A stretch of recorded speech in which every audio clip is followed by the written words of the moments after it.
En commémorant aujourd'hui les massacres du 4 juin 1989, nous célébrons aussi Liu Xiaobo, qui a consacré sa vie aux âmes mortes de Tiananmen.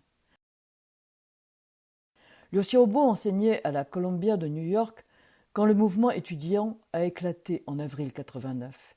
Il aurait pu prodiguer de loin ses encouragements à la jeunesse rebelle, mais il rejoint Pékin le 26 avril pour défendre avec elle l'idéal démocratique. Quand les chars encerclent la place, il décide de rester auprès des quelques milliers d'irréductibles qui ont entamé une grève de la faim le 14 mai et de la mener avec eux. C'était le 2 juin. Ce jour-là, il fait une déclaration solennelle « Je n'ai pas d'ennemis », une déclaration qu'il reprendra 20 ans plus tard, à la veille de sa condamnation à 11 ans de prison pour subversion du pouvoir d'État. Je voudrais vous lire le poème que Liu Xia a écrit à cette occasion. Le 2 juin 1989, à Xiaobo. Ce temps ne dit rien qui vaille. Prise dans l'exubérance du soleil, c'est ce que je me dis. Debout derrière toi, je te donne une petite tape sur la tête. Tes cheveux en brosse me piquent le creux de la main. C'est une sensation un peu étrange. Je n'ai pas même eu le temps de te dire un mot que tu es devenu un personnage aux informations. Tout le monde te regarde et t'admire, mais moi, cela m'épuise. Je n'ai plus qu'à me réfugier loin de la foule et à fumer une cigarette, les yeux tournés vers le ciel. Peut-être qu'en ce moment même naît un nouveau mythe, mais l'éblouissement du soleil est trop intense. Il m'empêche d'en avoir le cœur net. Liu Xia avait vu juste. Dans la nuit du 3 au 4 juin, les chars investissent la place en écrasant tout ce qui se trouve sur leur passage. Liu Xiaobo réussit à convaincre le dernier carré des grévistes, qui voulaient mourir en martyrs, de renoncer au sacrifice de leur vie. À l'aube, il enfile une blouse blanche et s'avance, un drapeau de la Croix-Rouge à la main, vers les soldats pour négocier leur sortie de la place. Il évite ainsi des centaines de morts. Le bilan des massacres reste inconnu. 2700, 3400, 10 000 morts, comme l'affirmait l'ambassadeur de Grande-Bretagne à Pékin le 5 juin 1989. On ne le saura sans doute jamais. Ce qui est certain, c'est que la répression a été atroce. Les chars ont roulé sur les corps à de nombreuses reprises, faisant comme une bouillie avant que les restes ne soient ramassés au bulldozer, écrit le diplomate, restent incinérés et évacués au jet d'eau dans les égouts. Le 6 juin, Liu Xiaobo sort de l'ambassade d'Australie, où il avait trouvé asile, et enfourche sa bicyclette pour rentrer chez lui. Considéré comme la main noire de l'insurrection, arrêté pour mener contre-révolutionnaire, il ne sera libéré qu'en janvier 1991. C'était la première d'une longue série d'incarcérations.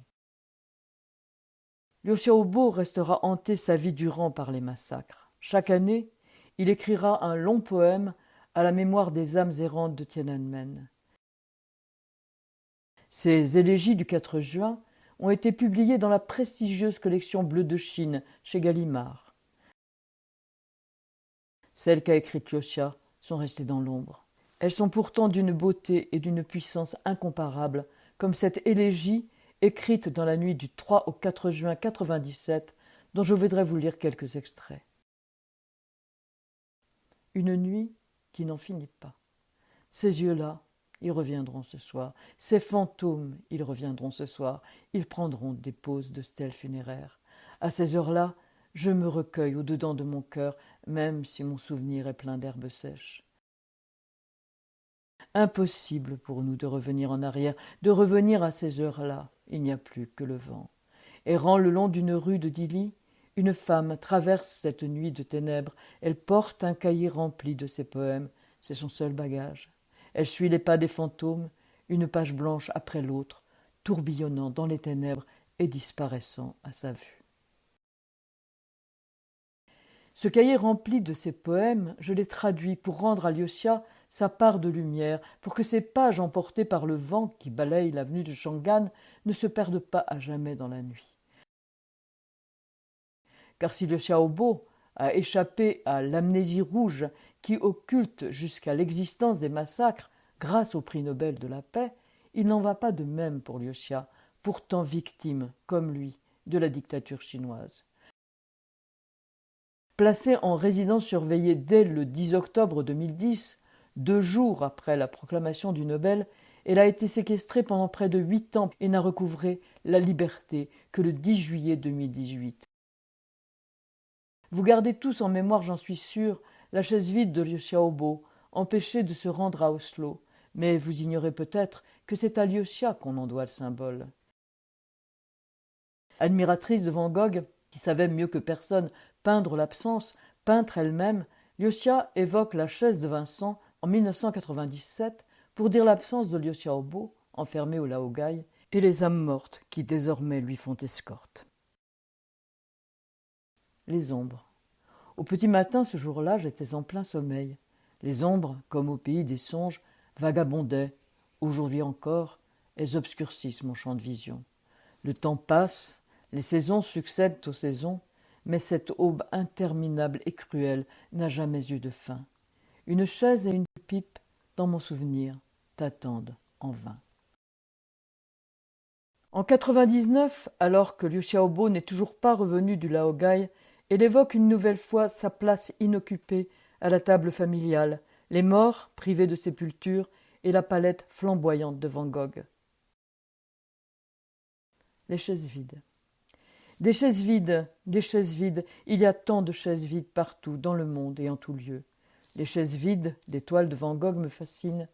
Je vais m'y asseoir sans bruit et j'essaie de balancer mes jambes, mais le souffle qui émane des chaises les a transies de froid.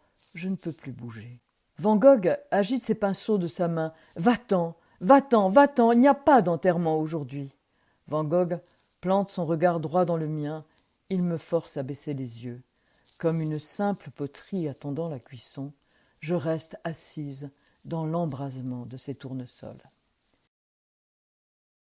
C'est cette chaise vide qui figurait à Oslo. C'est cette chaise que Wang Keping a coulée dans le bronze. Il l'a faite de barreaux de prison d'où s'échappent les lunettes de Liu Xiaobo pour que nous n'oublions pas. J'aimerais que la publication de l'œuvre de Liu Xia rende à cette femme exceptionnelle, peintre, poète, photographe, la place qu'elle mérite dans la mémoire de Tiananmen et dans le panthéon littéraire des auteurs chinois en exil.